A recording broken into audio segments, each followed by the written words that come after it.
Much of the Republican presidential debate has focused on the 4 indictments against President Trump. There is one candidate who has noticeably avoided talking about him on the campaign trail, and that'd be President Biden. The Biden team is making a conscious effort to avoid bringing up President Trump's legal woes. Some Democratic strategists are hailing the strategy as a winner, while others are calling it a risky move that could cost President Biden the election in 2024.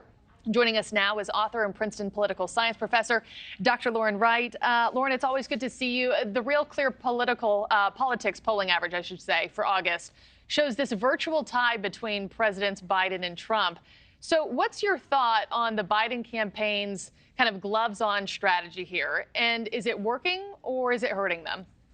The head-to-head matchups are pretty striking, Marky. I think it's really interesting, too. And I think part of this dynamic is Democrats have to wake up to the fact that, yes, they can rely on a strategy involving attacking Trump much closer to the election, but there's also warning signs, very serious ones, that voters are not happy with Biden's record. And so he has to move ahead with that. Any analyst that tells you definitively this helps or hurts just doesn't have enough information a year and more out from the election.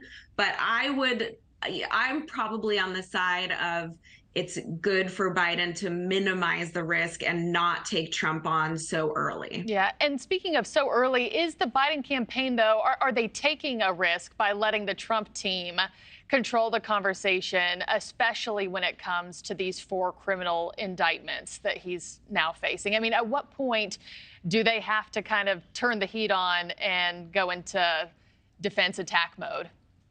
Much closer. And so there are also risks associated with engaging Trump directly. One, as you stated, is the timeline here. Moderate voters that swing elections are simply not paying attention yet.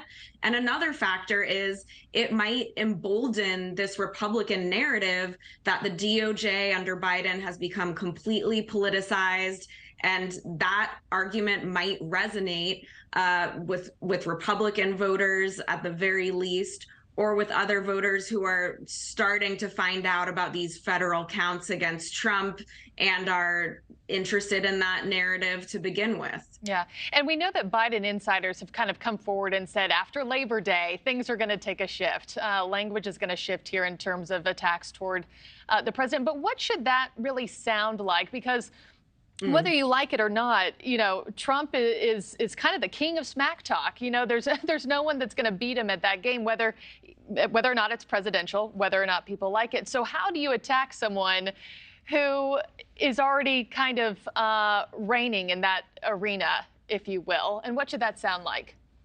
You hold out as long as you can. And what's really interesting here is Biden is staying above the fray and not attacking Trump for the same reason Trump didn't appear on the Republican debate stage. If you're a former or sitting president, you maximize that position. You already have the job. You don't want to give more oxygen to your opponents. And so that's perhaps another reason Biden might be waiting to the last minute. What it would look like, probably a lot like Biden's attack ads from 2020 that started with the January 6th coverage and did talk about Trump tearing the fabric of democracy and all these things. I fully believe Democrats' Biden reelection strategy will center on Trump, just not yet. Okay. And a few seconds left. Does any of this kind of waiting have to do with the fact that President Biden, his family, has their own legal issues that they're very much facing right now? And not to sound hypocritical. No, that's definitely a possibility for the Hunter Biden charges to come into this and for Republicans to bring that up. And so, yes, you get to see more of an interesting battle between the two candidates, but there are these risks. One you just named is a third one than what we've talked about that might make Democrats pause and wait. Yeah, well, things are just getting started. We're all just buckling in for the rest of 2024. Dr. Lauren Wright, always good to have you. Thank you for watching. Go to newsnationnow.com to find News Nation on your television provider. And don't forget to click the red subscribe button below to get more of News Nation's fact-driven, unbiased coverage.